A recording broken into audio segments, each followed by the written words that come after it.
Depois de várias denúncias dos gastos absurdos do cartão corporativo do governo Bolsonaro, depois dos atos antidemocráticos que resultaram na destruição de prédios e bens públicos em Brasília, mais ainda, depois de todo o histórico de rachadinhas e desvio de verbas públicas, uma nova investigação da Polícia Federal, autorizada pelo STF, está nos mostrando que todos esses crimes estão mais conectados entre si do que nós imaginávamos. Sejam todos muito bem-vindos ao Caixa 2 de Bolsonaro, que ajudou a financiar a tentativa de golpe.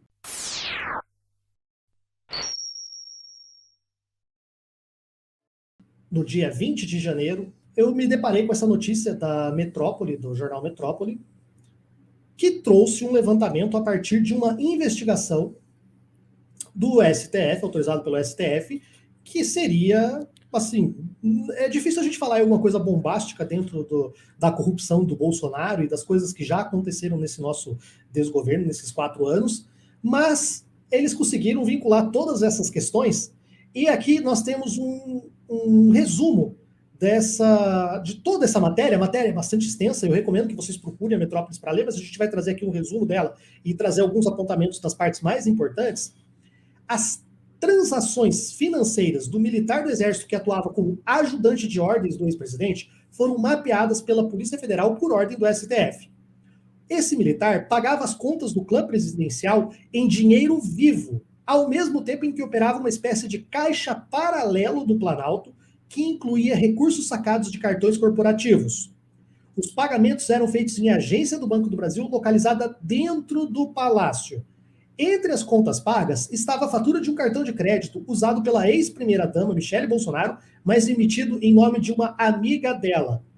Áudios com a voz de Bolsonaro reunidos pela investigação, sob comando do ministro Alexandre de Moraes, indicam que o presidente controlava e tinha ciência de tudo. Então a gente está vendo aqui que é uma teia bastante emaranhada de fatos que mostram que eles continuaram fazendo aquilo que eles fazem de melhor.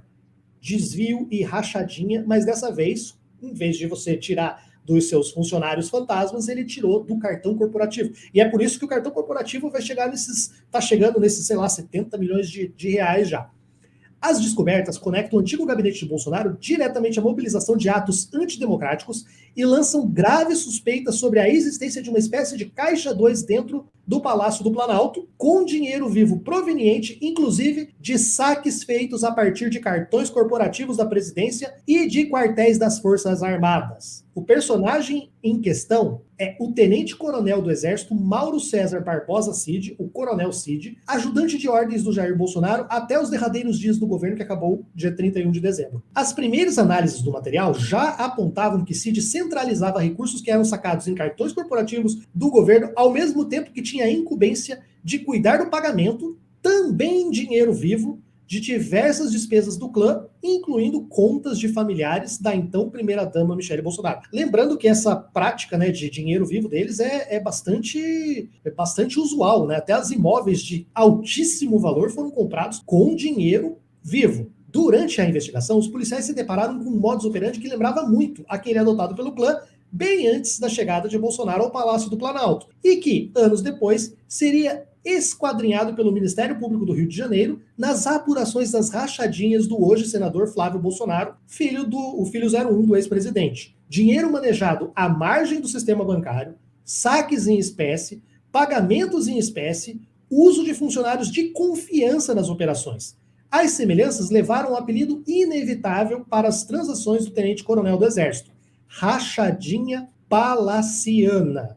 Para terminar aqui o recorte que a gente fez, só mais esse trecho, o material reunido nas investigações sobre o tenente-coronel o coloca na cena da sucessão de atos antidemocráticos que já vinham sendo investigados por Moraes e que culminaram na invasão da sede dos Três Poderes, dia 8 de janeiro.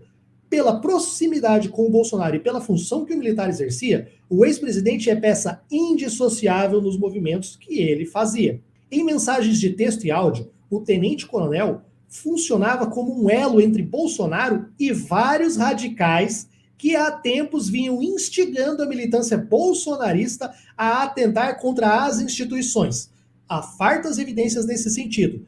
Um dos contatos frequentes de Cid era Alan dos Santos, o blogueiro que vive nos Estados Unidos, e em outubro de 2021 teve a prisão decretada pelo ministro Alexandre de Moraes. Eu vou aqui passar, já sem mais delongas, para o Anderson comentar, porque o Anderson que me passou essa notícia ontem é quentíssima. E Anderson, o que você analisa dessa história toda aí? Eu acho que vocês exageram também. Vamos usar um cartãozinho corporativo para comprar um site pornô, ou então para fazer uma pequena terrorismo em Brasília. É tão normal, né? Quem nunca? Quem nunca? Imagina passando o cartãozinho lá, pagando. Nossa, eu tô pagando uns ônibus para ir para Brasília, tô sendo solidária. Uma coisa que eu percebo que é a qualidade até dos nossos opositores, né, em comparação à história brasileira, né? Eles não saíram faz nem um ano, já tem rastro de tudo que eles fizeram, né? Essa minuta é o sigilo de 100 anos, mas essa minuta que a gente ainda não pode deixar isso esfriar, viu, Tássio? Temos que continuar cobrando que, primeiro, quem é que escreveu essa minuta? E agora a gente está vendo que o cartão corporativo... Porque teve uma hora que falou que era 26 milhões, né? Daí você fez as contas, já era um absurdo, porque foi explicado aqui no Meteoro várias vezes, que antes eram todos os ministérios que usavam cartão. Aí a Dilma foi lá e falou assim, não, agora é só o presidente. Então os gastos do Bolsonaro era só ele, né? Era só o gabinete dele. Aí começou de 26, pula para 30. Chegou uma hora, eu falei, deu 70 milhões. Eu falei assim, mas espera aí, estão comprando... Já começou... O que eles estão fazendo com esse dinheiro? Essa investigação é importante, parabéns à matéria do Metrópolis, porque a gente está começando a ver realmente por que se gastou tanto. Outra coisa, viu, Tasso? Eu sempre, não sei se eu já falei isso aqui, eu nunca vi, não sei, alguém me corrija, tá? Posso estar... Não quero produzir fake news aqui. Eu nunca vi a materialização daquilo que foi comprado no Exército. Lembra o leite condensado, prótese, seja lá o que for? Eu nunca vi os produtos mesmo. Uma foto, olha aqui as caixas de carne que chegou.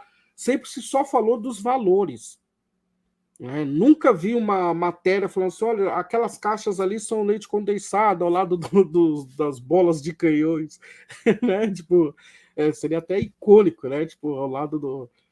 Mas é importante a gente materializar as coisas. O COAF saiu do Banco Central, né, e foi para a Fazenda. Isso foi achei muito legal do Haddad ter feito isso, porque o COAF ajuda essa regulamentação. Então a gente tá... E a transparência que existiu no governo Lula, que ele colocou, foi toda obscura nesse governo, e a gente está vendo isso, Haddad. E vai ter muito mais coisa. Essas viagens rápidas que a gente viu aí de um grupo gigante, não foi para conhecer o Pateta e o Mickey, não foi só para conhecer o Pateta e o Mickey, isso eles poderiam ter feito, e já deve ter feito várias vezes.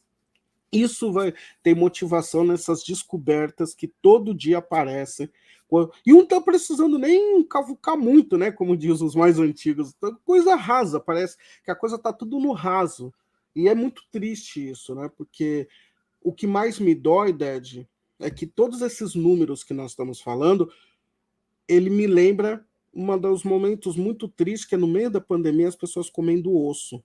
Sim. Enquanto você vê isso tudo sendo articulado, seja para dar um golpe, ou seja para outros fins, a gente viu uma população gigante que ainda... Foi citada a Marina Silva aqui, o combate que ela está fazendo, e todo esse governo para humanizar novamente esse país, para que as pessoas tenham dignidade. Isso é a parte mais triste de tudo. Para além das brincadeiras de tudo, é que tem gente que não tem emprego, quem tem emprego está em subemprego, e as pessoas estão ainda passando necessidade. Né? E a gente vê esses gastos bilionários, milionários. Ele gastou 800 milhões no governo, falou que gastou, a gente não viu uma ponte, não viu uma escola. Esse que é o mais grave da situação para mim. Como que se utiliza? Vou ser muito sincero, Dad. Se o Bolsonaro gastasse 1 bilhão no cartão corporativo, mas a gente vê a sua sociedade sendo assistida, né, com dignidade, a gente não ia estar discutindo isso aqui. A gente ia estar discutindo que o governo teve seus gastos, suas viagens, mas trouxe recursos e ajudou a população. Sim. O que a gente está falando aqui é que o cartão foi utilizado, os militares ganharam muito dinheiro nesse governo e o Brasil nunca esteve tão mal na sua história. Esse que, para mim, é o grande problema. Perfeito, cara. Velho, eu acho assim, essa situação surpreendeu um total de 0 pessoas informadas, né? Porque é uma repetição. A gente tem ali uma Val do Açaí maximizada, tem ali o Queiroz maximizado, tem ali a milícia do Rio virou milícia digital e agora essa galera que estava aí, né, materializou de novo. Então é só uma questão de proporção e oportunidade. Então aquele cara lá do baixo clero que fazia todo esse trâmite aí, é o mesmo modus operandi, cara. Até a parte de espécie, tirava no banco aqui, ó, levava para lá, alimentava com isso lá o pessoal que era vinculado com a milícia, né? Então talvez ainda não tem, ou tem só na investigação, não tem nada concreto de vínculo, mas tinha um cara que estava ligado no cara, é aquela história, né? Conheço o cara que conhece o cara. Então é o mesmo modo de agir, ele não mudou nada, cara. A única coisa é uma questão de proporção, que antes era do baixo clero e depois um presidente da república, e oportunidade. As oportunidades que ele teve como... A gente vem falando isso, ó, da Val lá, né, do Açaí, desde aquela época lá, falou, olha, você vai dar poder, você vai dar um puta poder pra esse cara? Vou, então tá aí, ó. Então nada de surpreendente, né, a mesma coisa, só transportou lá da quebrada do Rio para Brasília, né? E o modo operante é o mesmo, né? Tinha o Queiroz do Flávio, agora Tinha, é o velho. Cid, Isso. o Cid do Bolsonaro, e daí tem a Rose da Michelle. Eles têm tipo uma parceria, né? Tipo, de Batman e Robin, assim, né? Sempre tem Esse um Cid é o novo parceiro. Queiroz. Isso. Esse Isso, Cid é o novo Queiroz, pelo jeito. Mas eu gostei muito do que o Eleanderson colocou aqui, né? Você chegar na padaria e pedir para 3 unidades de golpe militar e um pingado de 300 gramas, né, de prótese peniana. A gente brinca, mas é muito triste, mano. É muito triste isso. A gente está falando dos piores. O Brasil, para mim, Ded, não sei como você vê isso, Tasso também, tem 3 momentos históricos horríveis, né? Dentre tantos, tá? Eu acho que primeiro é a escravidão, daí você tem a ditadura militar e você tem o período do Bolsonaro. Sim. E o Bolsonaro, para mim, no Ocidente, é o pior presidente da história, não só do Brasil, como do Ocidente, da história moderna.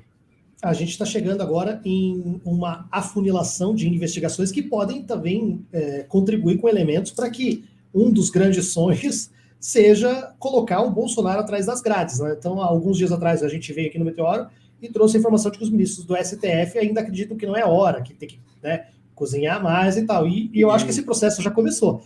Já estão queimando ele, já estão jogando os podres e o que é mais grave é que liga não só uma questão de desvio de dinheiro público, mas também ao financiamento, talvez, dos próprios atos, né? Então você está conseguindo fazer provas, está conseguindo encontrar os elos que mostram que o Bolsonaro sabia que o Bolsonaro estava, sei lá, cara, de repente ele foi para os Estados Unidos e estava esperando que o golpe desse certo, que explodisse aquele caminhão que tentaram explodir, que o exército entrasse rachando e que talvez ele fosse voltar como o grande herói salvador para reassumir o Brasil, que, né, tinha mergulhado num caos. Não sei qual que era os planos dele, a gente espera aí que isso seja puxado e seja levantado, mas já se encontrou um ótimo fio para se puxar e se fazer essas conexões com, né, provas robustas para que não sobre dúvidas, né, quando ele for preso. Essa questão aqui, Ded, é o seguinte, eu imaginei, assim, tem o que a gente quer, o que a gente idealiza e o que é real. Eu imaginei que de forma real isso ia demorar muitos anos, e pode até demorar, para chegar até o nome do Bolsonaro. Porque vamos lembrar do julgamento de Nuremberg, né?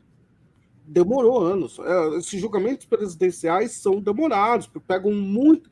Só que o nível deles é tão baixo que já subiu já está subindo tanta coisa que não tem como falar, vamos esperar um pouco, né? Então já está aparecendo coisas, né, do que eles fizeram. E eu acho que, se bobear até o final do ano, pode ser que teremos uma grande surpresa.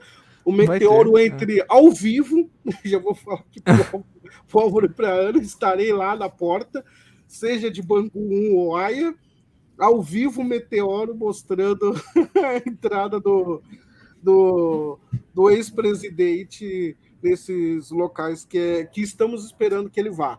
É lógico, queremos que todos os ritos jurídicos sejam feitos para que não dê margem para interpretações que atrapalhem o processo. Mas ele não pode só sair da presidência. O que ele fez foi muito grave. E continua sendo, porque a gente está vendo aí, né? Sim. Vai ser rápido, cara. Hoje em dia tem investigação digital, né? E o fato de ter uma investigação digital que já agiliza muito. Você não é tanta documentação que demandava de ofício e campana, aquelas coisas todas, né? E o fato disso, ligado a essa rede, eles são descuidados, né? Eles tinham uma sensação de impunidade ali, que o exército ia livrar eles, que a Polícia Federal estava do lado deles, que é 100% da Polícia Federal, então eles tinham uma sensação de impunidade que foi tendo descuido. Então ia lá no WhatsApp, aí o que acontece? Como é muito grande, as pontas são mais descuidadas, né? Então eu mando um áudio criminoso para você. E eu apago do meu celular para a polícia não pegar no meu celular. Só que você encaminha para o Tássio, que encaminha para fulano, que vai formando as pontas. Então o áudio sumiu do meu celular, mas tá no seu, tá no Tássio. Então, cara, vai ser bem rápido isso daí. Você vê a velocidade que qualificou as pessoas dos atos lá, né? Eu tive numa reunião, Oded, essa semana, pelo Barão Itararé, ele fez uma reunião com comunicadores, com o Flávio Dino. Flávio Dino disse... Ele é muito inteligente, um amor de pessoa também, o Flávio. E ele falou que o seguinte, que a intervenção foi feita em 1 hora, via WhatsApp. Uhum. Foi 1 hora. Isso pensando lá numa Alemanha da Segunda Guerra, isso daí era carta, daí é telex, daí reúne, pega avião, se reúne todo mundo num lugar, né, para conversar o que vai se fazer. Eu falei que foi 1 hora, mano. 1 hora eles sentaram lá, viram o que tinha que falar, conversaram com os pares, a intervenção está pronta. Acho que por isso que talvez vai ser mais rápido a gente ver muitas dessas pessoas. Por exemplo, olha só para ver, né? Já tem Anderson, Ibanez, pessoas grandes dentro desse governo que já estão na mira da justiça, né? Olha quantas pessoas estão presas. Eu lembro que prenderam 170, acho que até umas 7 da noite, alguma coisa assim do dia 8. E o pessoal, será que vai prender mais? Poxa, já saiu o despacho que tem 900 que vão continuar presos, 900 e pouco, outros 400 que vão estar respondendo em liberdade. Realmente tem uma... E o Brasil precisa dessa resposta rápida também, né, Dad? Porque senão, para cair na impunidade também é outra questão, né? Porque daí acontece alguma coisa nesse interno. E aí eles... Acho que tem tudo isso também. Eu parabenizo as pessoas que estão à frente de tudo isso. Aí, só para deixar claro, se a ordem dos fatores for rápida, aí é interessante que seja rápido. Igual um crime digital. Pegou, tem a prova cabal ali, faz, envia para o MP não tem quase trabalho nenhum para fazer a denúncia dele, né? Porque vai chegar um inquérito pronto ali, com prova cabal, para mandar para o juiz e tudo mais, etc. Só que aí a gente tem que tomar cuidado com a velocidade de um processo criminal. Não é à toa que a lei fala em prazo razoável, né? Prazo razoável não é nem demorado e nem rápido. Porque senão, nessa ânsia, acaba incorrendo nas coisas que a gente estava falando lá, né? Nessa ânsia de, não, vamos entrar na casa do Ibanez.